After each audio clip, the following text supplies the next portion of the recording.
தைரியமா இருங்க. பிஎம் வந்து ஆடியோ கால்ல பேசினாரு. என்னென்ன கேட்டாரு? சிஎம் தப்பு நடந்து போச்சுன்னு சொன்னாரு. எனக்கே ரொம்ப வருத்தமா இருக்கு அப்படின்ற மாதிரி சொன்னாரு. என் பையனுக்கு தண்ணி கூட கொடுக்காம இந்த மாதிரி பண்ணிட்டாங்க. நான் ரொம்ப கஷ்டப்பட்டு குழந்தை பிள்ளை வளர்த்தேன். இதுக்கு நல்ல நீதி கிடைக்கும்.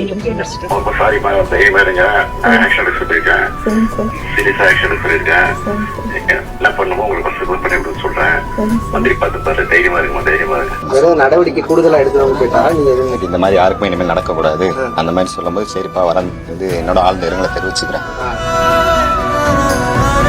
இப்போ ரொம்ப வருத்தமா இருக்கு. மனச தேர்த்திங்க கொஞ்சம் ரொம்ப கவலையா இருக்கு அப்படின்னு சொன்னாங்க. உங்களுக்கு அடுத்து என்ன வேணும் அப்படின்ற மாதிரி கேட்டாரு. நான் சொன்னேன் இந்த மாதிரி நிரந்தர வேலை வேணும் சார் அப்படின்னு கேட்கும்போது சரி அதெல்லாம் பண்ணித்தரேன், நானே பண்ணித்தரேன்.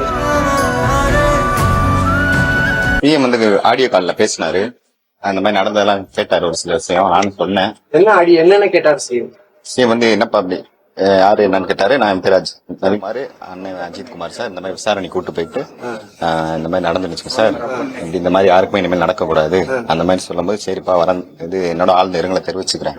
உங்களுக்கு அடுத்து என்ன வேணும் அப்படின்ற மாதிரி கேட்டாரு. நான் சொன்னேன் இந்த மாதிரி நிரந்தர வேலை வேணும் சார் அப்படின்னு கேட்கும்போது சரி அதெல்லாம் பண்ணித்தரேன், நானே பண்ணித்தரேன். இதை தாண்டி உங்களுக்கு என்னென்ன பண்ணணுமோ நான் எல்லாமே பண்ணித்தரேன்னு சொல்லிட்டு அதோட ஆடியோ கால் பேசினாரு. நீங்க என்ன டிமாண்ட் வச்சீங்க? நிரந்தரமா என்ன மாதிரி வேலை கேட்டீங்க?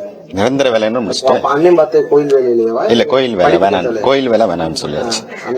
மற்றபடி என்னோட குவாலிபிகேஷனுக்கு என்ன ஏதோ அது பண்ணி தந்தோம். ஐடிஐல எலக்ட்ரிக்கல் டெக்னீஷியன் முடிச்சிருக்கேன். அதெல்லாம் இல்ல. ஆறுதல் என்ன சொன்னாரு? தப்பு நடந்து போச்சுன்னு சொன்னாரு. எனக்கே ரொம்ப வருத்தமா இருக்கு அப்படின்ற மாதிரி சொன்னாரு. நடவடிக்கை கூடுதலா எடுத்து கேட்டா இல்ல அந்த அளவு ரொம்ப டீட்டெயிலா பேசல.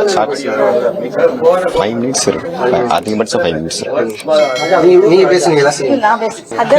என் பையனுக்கு தண்ணி கூட கொடுக்காம இந்த மாதிரி பண்ணிட்டாங்க. நான் ரொம்ப கஷ்டப்பட்டு குழந்தை பிள்ளை வளர்த்தேன். இதுக்கு நல்ல நீதி கிடைக்கும். அதுக்கு அவர் என்ன சொன்னாரு? இப்போ ரொம்ப வருத்தமா இருக்கு. மனச தேர்த்திங்க கொஞ்சம் ரொம்ப கவலையா இருக்கு அப்படின்னு சொன்னாங்க. அதோட உங்களுக்கு சிஎம் பேசுனது எவ்வளவு ஆறுதலா இருந்துச்சு? நல்லா இருந்தது. கொஞ்சம் மனசுக்கு ஆறுதலா போதும் சார்.